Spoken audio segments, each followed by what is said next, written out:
పవన్ కళ్యాణ్ అయితే ప్లాన్డ్‌గా ప్రతి అంశం మీదన కూడా కూలంకషంగా చర్చిస్తున్నారు. పర్ఫెక్ట్ ఆలోచనలతో ముందుకెళ్తున్నారు.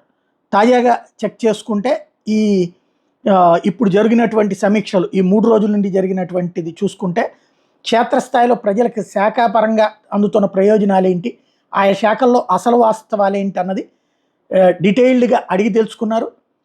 సుమారు 20 గంటల పాటు అదే పని మీద ఉన్నారు. పంచాయతీరాజ్, గ్రామీణాభివృద్ధి, అటవీ, గ్రామీణ రక్షిత మంచినీటి సరఫరా, శాస్త్ర సాంకేతిక శాఖలు ఇవన్నిటికి సంబంధించిన అధికారులతో కొన్ని ఒక స్టూడెంట్ లాగా నాకు చెప్పండి అని కూడా మీరు బోధించండి, నేను తెలుసుకుంటుంటాను అని కూడా చెప్పుకొచ్చారు.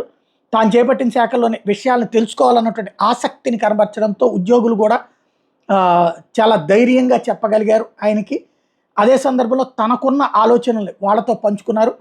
ప్రజా ప్రయోజనాలు కాంక్షిస్తూ చెప్పినటువంటి ఆ విధానం ఆ అధికారులకు కూడా నచ్చింది. అందుకే మరింత ముచ్చటగా డీటెయిల్గా చెప్పుకుంటూ వచ్చారు. గ్రామీణ వ్యవస్థలో పూర్తి స్థాయిలో అభివృద్ధి ప్రణాళికను సిద్ధం చేయమని చెప్పి అధికారులకు సూచించారు. పంచాయతీరాజ్ చట్టాలు, అటవీ చట్టాలను ఉదహరిస్తూ పవన్ కళ్యాణ్ వివిధ శాఖల్లోని పరిస్థితిని కూడా అడిగి తెలుసుకున్నారు.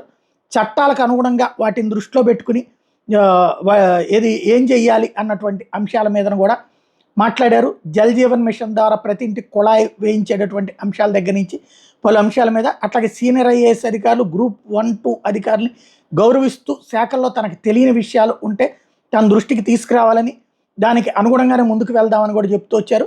దాదాపు శాఖల్లోని అన్ని విషయాల మీద అధికారులు చేస్తున్న ప్రజెంటేషన్ ఆసక్తిగా పరిశీలించారు. తన సందేహాలను అడిగి తెలుసుకున్నారు.